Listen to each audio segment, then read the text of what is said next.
I had to try making Viking knit rings. Hello live wires, Heather Boyd Wire here. Today I experimented with making Viking knit rings using the artistic wire mandrel set and the artistic wire draw plate. So without further ado, let's get wired. Today's featured live wire is Evelyn. Thank you, Evelyn, for sharing your gorgeous creations in the Wire Makers Club on Facebook, and congratulations for being a finalist in Live Wires for the Win Season 5. I will link up the playlist of episodes in the description below the video. The first ring was a real experiment. I used the 0.62 inch, which is 15.8 millimeter mandrel, and I put tape around the end, and then I put 3 pins across for the starting point. I find this is the easiest way to set up the mandrel for the Viking knit. I put 3 straight pins, and then I got my wire, which is 30 inches of 26 gauge artistic wire, and I wound it around the pins. If your pins are a little short for this size mandrel, you can get some longer pins. I had to push mine in a little bit more, and we do the first round just a simple wrap, not pulling it too tightly. We continue around until we'll get to our starting point, and then we will do our Viking knit.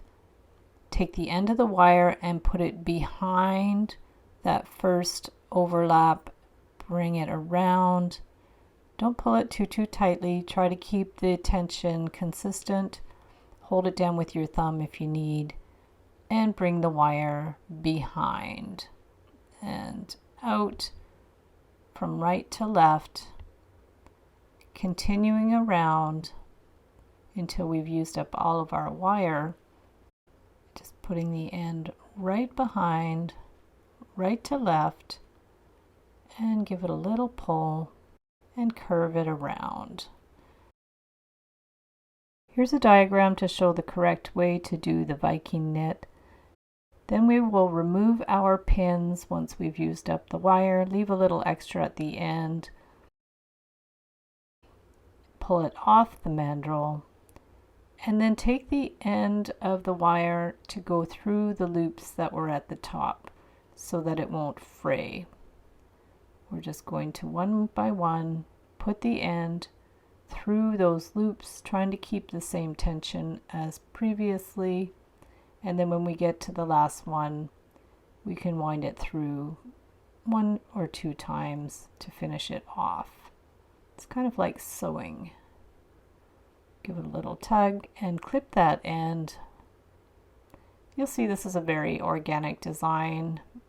My weave wasn't super consistent, but it was a fun experiment.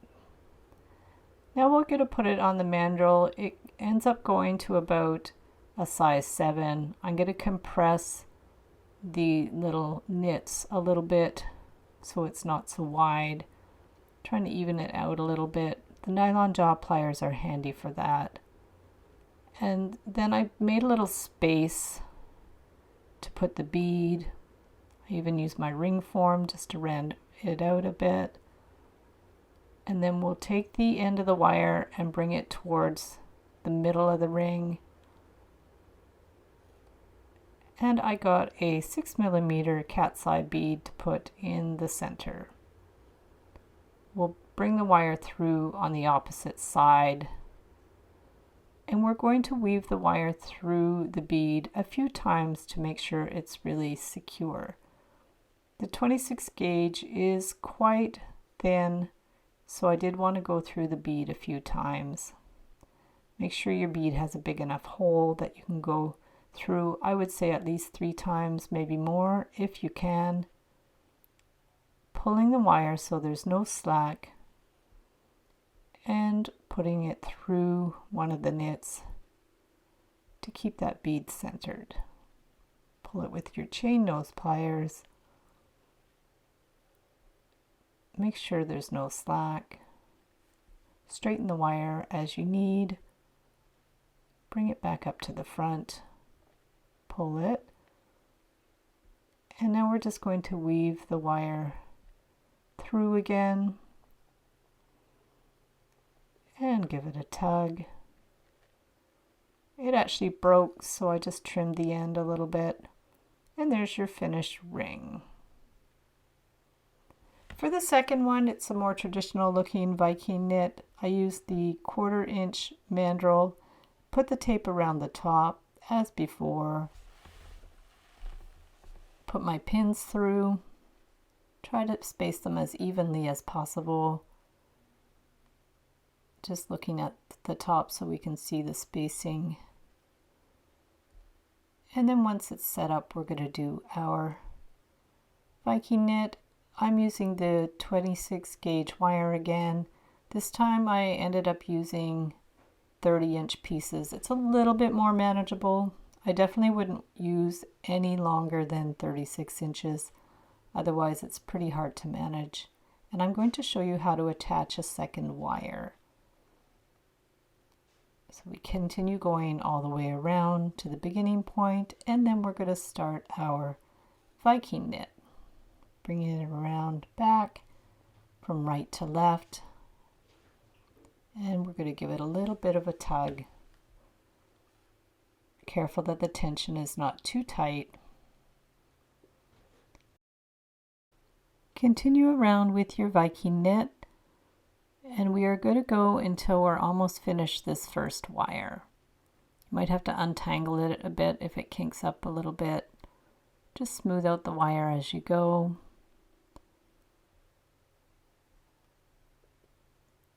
Going from right to left. Give it a little bit of a pull. This is a really fun method of making jewelry. I just recently learned how to do Viking knit, and it's been pretty experimental, but it's a lot of fun. Bring the wire through again. And once you've finished the wire, leave about 2 inches, and we're going to attach a second wire, which is also 30 inches. Put it from left to right through the back, and bring the long end to the right and the short end to the left. And we want the previous wire to go over the second wire, and we're going to center it between knits, crisscross them, hold them with our thumb and finger, and give them a twist. So we're going to twist it 3 times so they're well attached. Make the twist a little tighter with your chain nose pliers. Just a little half twist is good.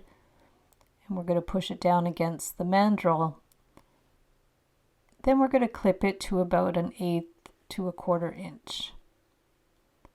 Make sure the twisted end is right against the mandrel, and we will continue our Viking knit, making sure that we knit over top of that little twisted end. We're just going to keep it underneath, curve the wire over top, and continue our knit. Bringing the wire carefully so it stays on top of that twisted wire, and continue around until we've almost finished this second wire. Continue pulling it gently, trying to keep the tension even, going round and round. And once we're done, it measures about 1.5 inches. I'm going to show you how to keep track of your numbers at the end of the video. Remove the tape, remove the knitted piece, and string the end of the wire through those loops so they don't fray. Pull it with the chain nose pliers, not too tight, we don't want to lose the other loops. I bent the loops perpendicular so they're easy to be strung through with the wire. And then we want to make sure we go through all of those loops, one at a time, so we don't lose them. Give the end of the wire a little pull to catch all the loops. Compress the end a bit and pull the wire so it ends in a bit of a point. You can also compress it a bit with the nylon jaw pliers. And from that point, we'll put it through the draw plate, whichever one it fits through comfortably first, and then we're going to gradually go smaller. So continue to go smaller because we want to compress all those knits. And we're going to pull, and then I actually broke my wire. Sometimes if it's too tight and the wire is thin, it can break. So I just added another wire through the loops.